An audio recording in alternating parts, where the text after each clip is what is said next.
Welcome to the One Person Business Podcast. I'm one of your hosts, Carly Reese. And I'm Joe Rando. And Joe, with the new year, people are trying to figure out new ways to make 2024 their most successful year yet. But maybe new ways aren't the best approach. Maybe what we need to do is go far into the past and bring out those best practices to make us our best selves in present day.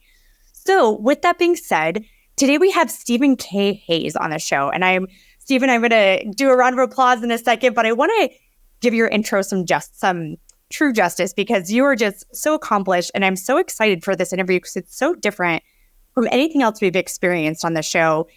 And with that, Stephen is a seminar leader, lecturer, and he inspires others by translating his extensive, and I'll get into the extensive part, background in martial arts and meditation into practical lessons for handling the pressures and uncertainties of the modern world. Participants of his have said that his teachings have brought them deep encouragement and empowerment and inspired them to achieve new levels of success in both their personal and professional lives, which as solopreneurs, a lot of the time, hand in hand. Now, I did say extensive background, and I really just want to say how extensive it is because I want you to know how qualified he is to talk about all of this. He is a world-renowned expert on ninjutsu and pioneering teacher of Japanese martial arts. He's also been inducted into the Black Belt Hall of Fame and Martial Arts Hall of Honors, and he's the author of 22 books on translating Eastern wisdom into everyday life. So you've come to the right place for this type of conversation. And with that being said, Stephen, welcome to the show. Great to be here, Carly. Looking forward to it. Yeah. Hey, Joe. This will be so fun. And I know I kind of gave an extensive background because you've just done so much and you're so qualified to talk about this, but I still feel like I didn't quite do it justice. So can you dive into your background and explain how you began teaching people to be more prosperous through the principles of martial arts specifically? Well, actually at the very beginning, I had no intention of doing that at all. I got involved, in martial arts. I was a very small child back in the 50s. And, I would see other kids picked on or hassled. I didn't get picked on too much, but I saw other kids and I didn't feel that was right. Something was wrong about that, but I didn't know what to do about it. I couldn't do anything. And I saw on some TV shows in the 1950s, Japanese martial arts. My little spirit was, just, wow, I've got to learn this. Of course, there was nobody in my area teaching at all. So it took me years to finally get a teacher and start to study and so forth. And to answer your question directly, though, what I find or have found is that a lot of times what gets in people's way is fear, various manifestations of fear. Maybe I fear that I secretly don't have enough to compete with, or maybe I fear that I don't deserve success, or maybe I fear that some other people are lucky and I'm not lucky. Maybe I fear that if I'm successful, my friends will not like me anymore. Some form of fear. And martial art training, interestingly enough, deals directly with that fear. I mean, at its most base level, somebody's coming at you with a knife or a gun or a group of people who are going to tear you up. Scariest possible things that we could encounter. And through studying, slowly learning secrets of how to move the body, taking away our too much activity, streamlining it to just the right move, increases the counter for those fears. So we study with our body, but the real payoff is in everyday life. Yeah, absolutely. Gosh, that is so fascinating. Well, and I want to circle back because in your intro, we were talking about how people are always like, what's new? What can I do to better myself in 2024, which is when this will get released? But you often discuss the value of bridging ancient Eastern teachings, along with martial arts, with contemporary life. Can you expand on that a little bit? Yeah. In the West,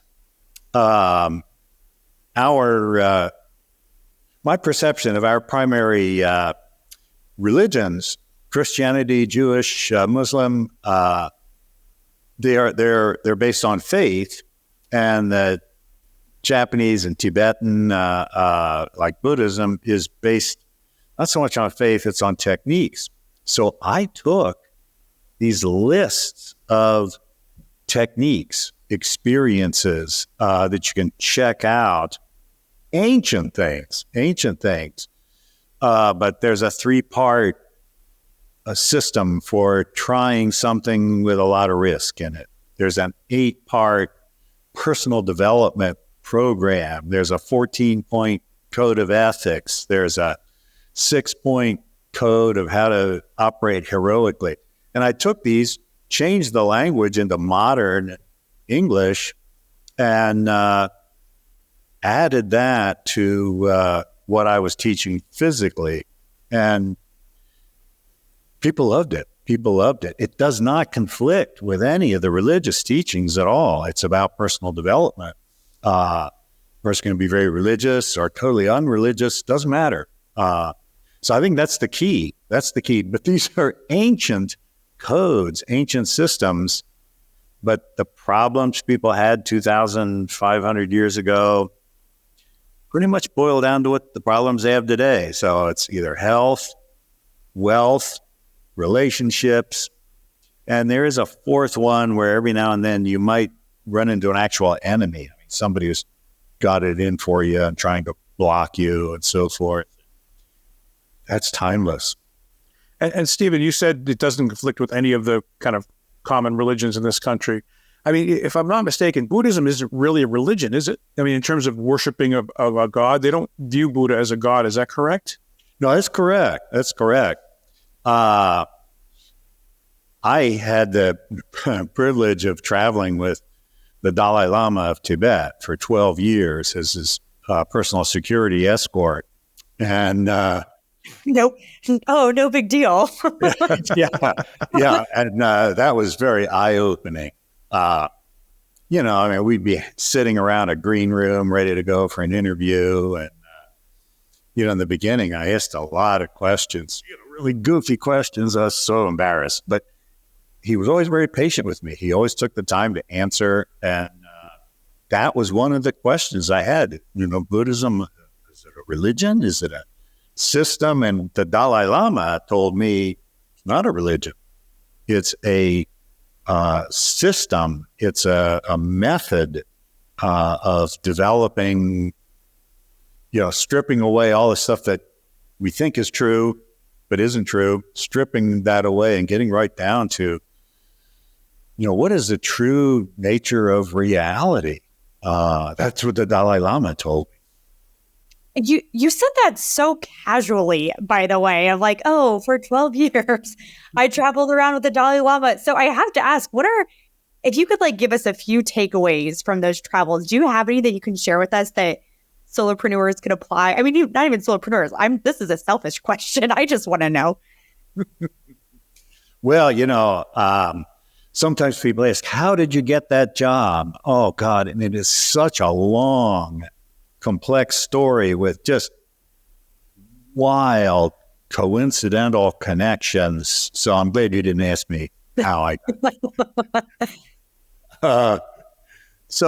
it really was a real blessing in my life. And one of the things I learned from him was that he has different roles that he'll play. So in the West, when he's in the West, he's in exile. He was supposed to be the leader of his country, but China invaded in the 50s, and he had to escape. So he has no country. He's not the leader. So he's very humble. Always bowing and very humble. So Western people think of him as, this very humble guy. But when I was in India, where he lives, where the Tibetans are, he's the king. So he has a very regal bearing there, and his voice changes, and because that's what the people are hoping, the king can somehow do something. And then when he's with me personally, he's very curious. He would ask me a lot of questions, and I know. He would ask me questions, and I would give him my attempt at an answer, a very short answer, then get back to asking him questions. Yeah, it was a wonderful time of my life, Is there anything that he taught you? I mean, he teaches everybody so many things, but anything that he taught you that you would tell the people that listen in on your seminars or that follow you, like what big takeaways could you apply to my life from his wisdom? Well, if I really paraphrase, in the spirit of the show here, if I really paraphrase, two things that he really emphasizes as basic to his practice and study. Number two is compassion. Just care about other people. And I think that would be very valuable for any business person. If I'm in business and I'm running a business, I got my shingle out in the front, I'm waiting. Anybody who comes in they have some kind of a need. And depending on the kind of business I have, it may be a real urgent need and if I'm just a, paper shuffler or, no, I need to be connected with them. I need to feel what it is. If I have a roofing company, let's say, somebody's got shingles that blew off and rain's coming through and it's the worst thing they've ever had it. They're angry and panicked. I've got to recognize that and reassure them. I'm the right guy. Here's how we're going to handle it. You'll be fine. You'll be fine. So a compassionate approach as opposed to a cold business-like approach. If I'm a doctor, I can be compassionate. I can listen. If I'm an accountant, I can hear what's important to this person. And so compassion is the number two thing. And I think that works really for everybody. I mean, wouldn't you rather deal with somebody who shows that they actually care, about why you're there as opposed to a functionary? Oh, yeah. I think about going to a restaurant, and sometimes you go to a restaurant where the food is just okay, but they're so glad that you're there and they're so caring, and you go, wow, that was really great. I wasn't the best chicken parm I ever had, but the experience, because they cared, it makes a huge difference. I totally agree. Oh, doesn't it? That's right on. And if we could get everybody to just enjoy what they do, I'm proud of what I do. I'm the best. That's one of the things. I'm in Japan every year. My wife is Japanese. We go over and spend a month or two every year. And that's one of the things that I see is kind of different between the U.S. and Japan. In Japan, everybody's proud of what they do. Even the trash collector. Trash collector has a uniform, and it's clean. And he's proud. He's doing his job. He's helping his community. It's really remarkable. We're so casual in America. We can forget that compassion. And the first thing that he teaches, he only talks about compassion in the West. And I asked him one time, I said, why don't you ever talk about the first part? You always talk about the second part. And he says, well, the second part, compassion, everybody can agree on that. All the religions and irreligions, everybody can agree on that. He says, the first part is what people go to war over. And that is, what is, bottom line, the true nature of reality. And people have different theories and different belief systems as to how we got here, why we're here, where we're going after we're not here. He said, that's what everybody gets in wars about. So I don't talk about that in the West.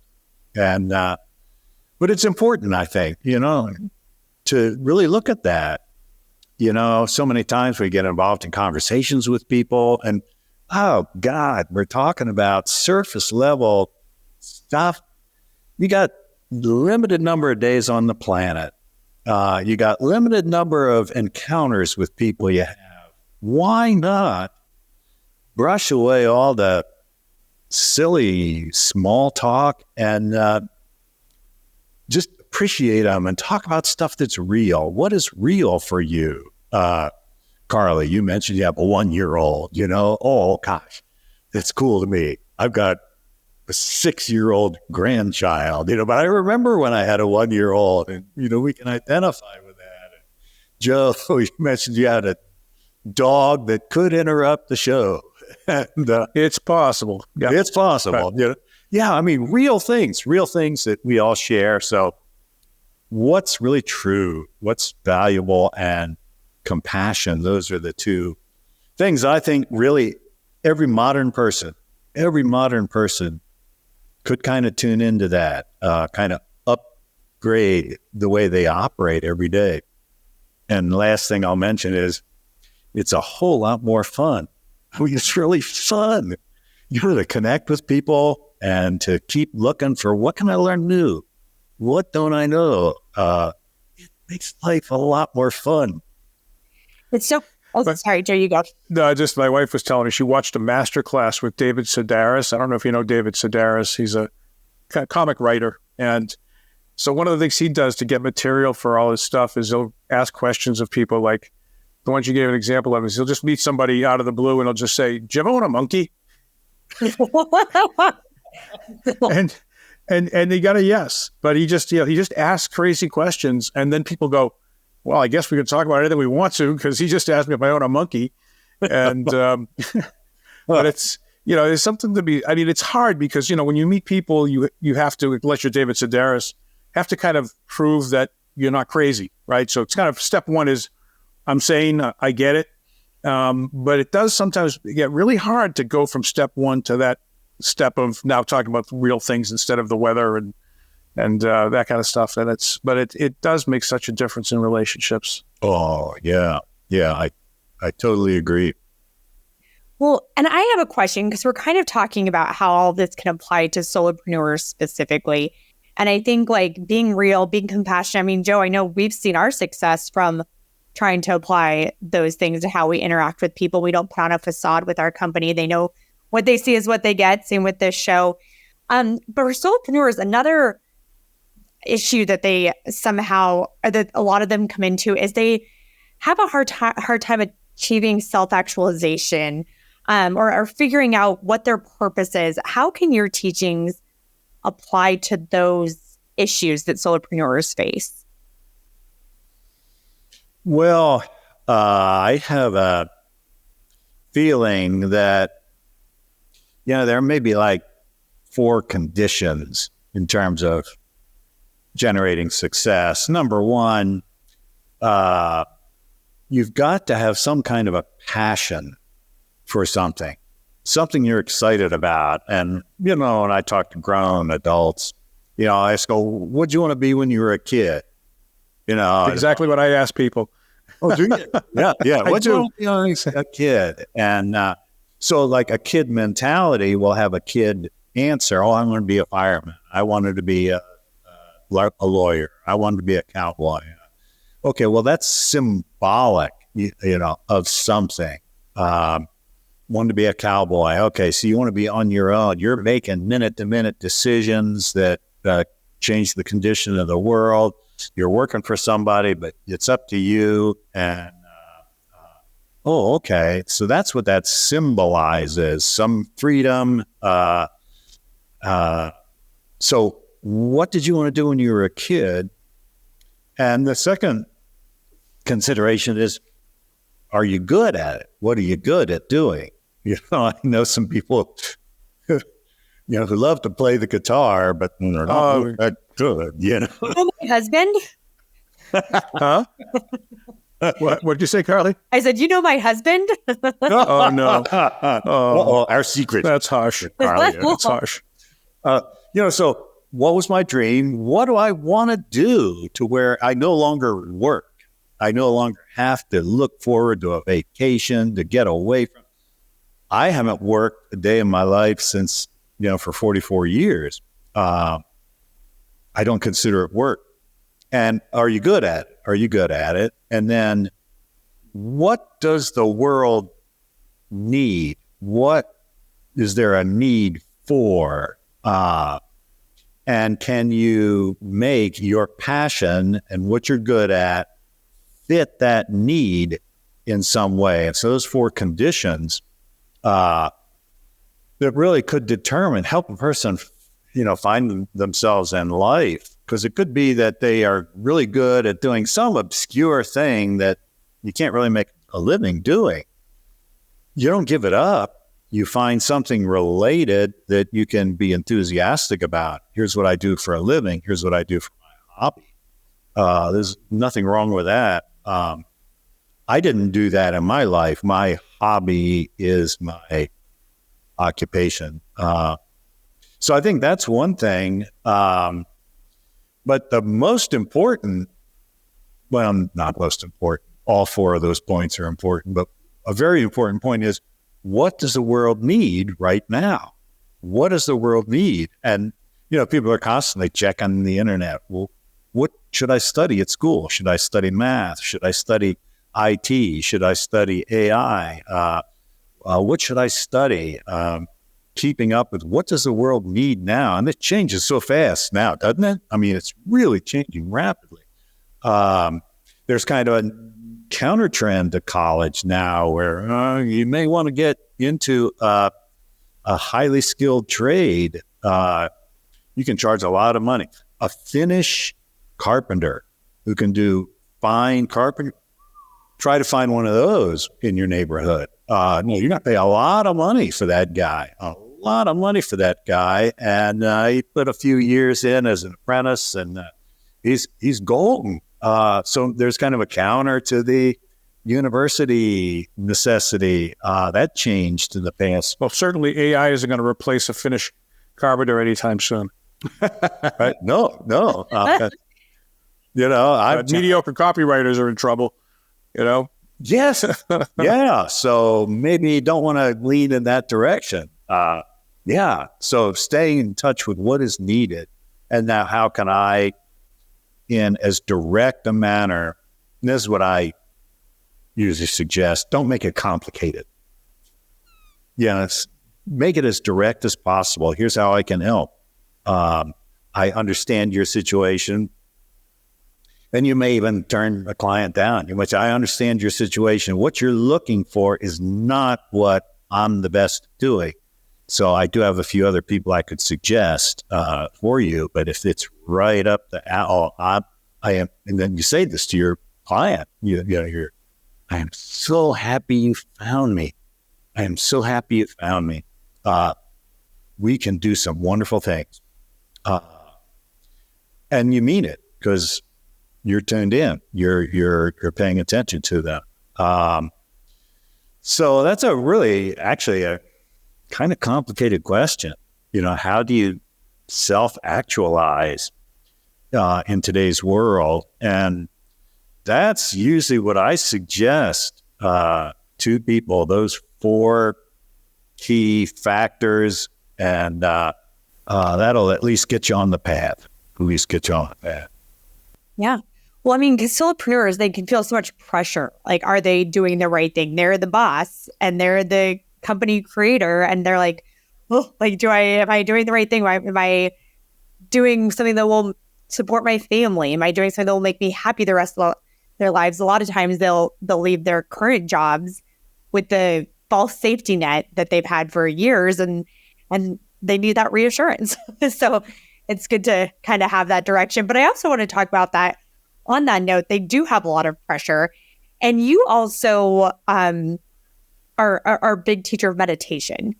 And I know that meditation has kind of been a buzzword the past few years, but it is not a buzzword for you. You've been doing this for a very long time. So for people that kind of want to calm down, get away from those pressures, recenter themselves, do you have any tips or best practices that people can follow for the ones that want to get into meditation? Yeah, I have like a very beginner exercise. We can do it right now. Sit with your back straight. So like put your butt all the way back as far as it'll go in the chair, and feel your back straight, and just keep your eyes open, but very, very slowly and deeply take a deep breath in. feel your vertebrae, feel your rising, your energy's building. And when you're ready, let it go out and just feel yourself settle down, your shoulders relaxed back until all that breath is gone. We just did a meditation. Want to do another one, So I think that's the kind of humorous way of approaching it, is that sometimes people go to these, like a meditation class. So, okay, well, sit here for 20 minutes and think of nothing. It's impossible. It's impossible. That's where your to-do list comes in full force. Exactly. Yeah. No, so we take a deep breath in. And were you thinking of anything other than the breath when we were doing that? No. We'll do another one. Okay, take another deep breath in. And I think what this does is it allows us physically to put our body in a proper human posture. So many times we're on a keyboard. We're like a T-Rex, this sort of thing. And, this exactly. T-Rex. And, we feel like urgency. And so the body tightens up. We lean forward if we're trying to sell somebody something. And we lean back if somebody's trying to sell us something. And just get into a natural posture. And you can see people walking around where, the head kind of comes out like this and they've got a hump back and this is normal to them. Well, no, this is normal. The nerves in the neck and back are kind of neutralized and balanced, everything. So just to sit for a couple of minutes in a good posture, that does wonders. And other people see a good posture. They see you creeping around talking like this or, back like this.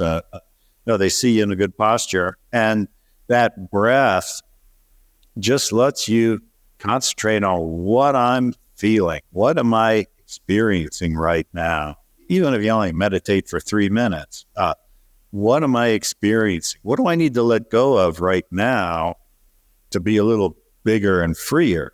And I think that's the real key. What do I need to let go of rather than add on?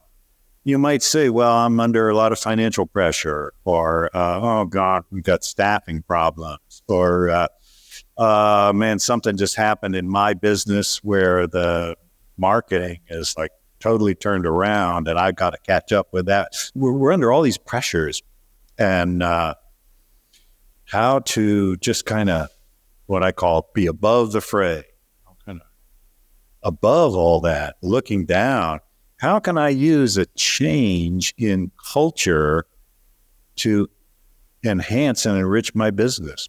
I mean, would you agree, like in the past, 8 years, maybe, very different culture in America now. The young people have their own views of what's right and what's wrong, and it's very different from when I was young. Very different. When I was young, the parents thought we were on the way to ruin, But were you a hippie? No, I wasn't a hippie. I was a weird guy. I was a ninja the whole time. Okay. But yeah, like a lot of the hippies became the yuppies. Isn't that funny? I remember I was, and then the yuppies became the angry baby boomers.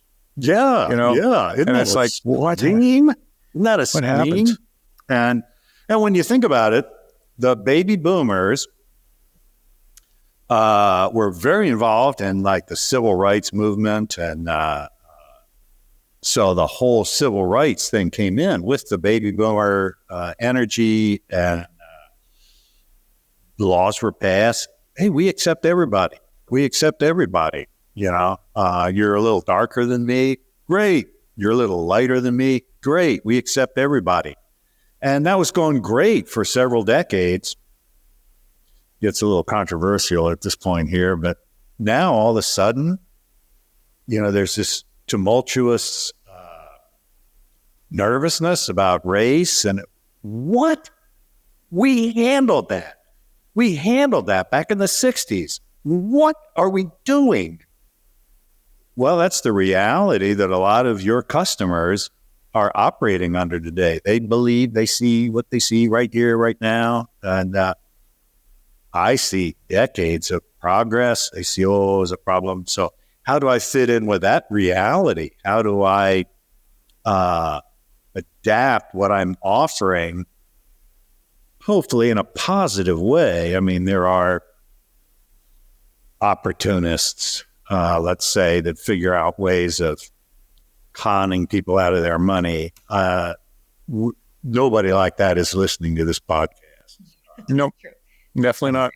No, you got good people who want to make a difference, who want to enhance their life, have an exciting life, provide a value out there, and at the end of the game, come away with some sense, hey, I made a difference in my world. I made a difference in my world. And so how do we look at the modern current culture and adapt that to our business as a, solopreneur? How do we adapt that to where we come ahead? We're helping the world. We're making people feel better about what they're doing, and we're providing our service. Yeah, those are such great points. Yeah. Stephen, I feel like I can just learn so much from you, and have already done so in this short half hour that we've been talking to you. But I feel like that's a great stopping point just to end it on such great words of wisdom. But before we officially end it, we ask all of our guests this, and you have traveled the world. You traveled the world with the Dalai Lama, like you so casually said. If you had a favorite quote about success, what would it be?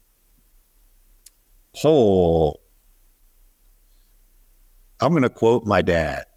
My dad was Ira Hayes. He was a motivational speaker back in the days when, like, Norman Vincent Peale and Art Linkletter and all those guys, they used to call them motivational speakers. My dad didn't like that term. He said, only you can motivate you. I can give you techniques for what to do. And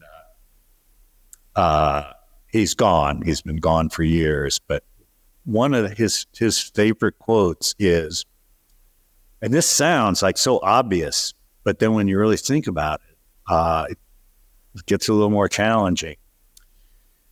It is almost impossible not to be happier or more successful if you really want to. It's almost impossible not to be happier or more successful if you really want to. And I think that we can all maybe identify with a couple of people who come to us, you're the experts. They're going to challenge you. Well, I'm having this problem. What are you willing to change? Well, I'm not going to have to change. Okay. What inner thoughts, what inner reality are you working from? You're talking like a 4-year-old. You're 43, but you're talking about a 4-year-old. Yeah, it's almost impossible not to be happier or more successful if you really want to be. What excuses are you using? And it really kind of cuts to the bone. It does. Well, your dad was a wise man. I love that quote. And Stephen, as are you. And if people want to learn more about you or attend one of your lectures or anything, where can they find out more about you? Well, I'm kind of ramping up some stuff here now in the immediate future. And so there'll be more and more stuff coming out. So right now, my suggestion would be they could just go to my website. It's Stephen K. Hayes, StephenKHayes, Stephen K. Hayes, like it's all one word, .com, StephenKHayes.com. And I have some books that are available there that aren't available like on Amazon or eBay. And, there's a little calendar and some kind of stuff of what I'm doing right now and how to contact me. so motivated they want to contact me, my contacts are on there as well, StephenKHayes.com. Wonderful. Well, we cannot thank you enough for coming on the show. This has been so eye-opening. And I would love to have you on again at some point. This chat has been too short. I want more time with you. I'd be delighted. That was really great. I'd be really delighted. Great to talk with you. Yeah. Great. Thank you. Thank you so much. I really enjoyed myself. Yeah, likewise. Us too. Listeners, we assume you did the same. So we will see you next week on another episode of the One Person Business Podcast.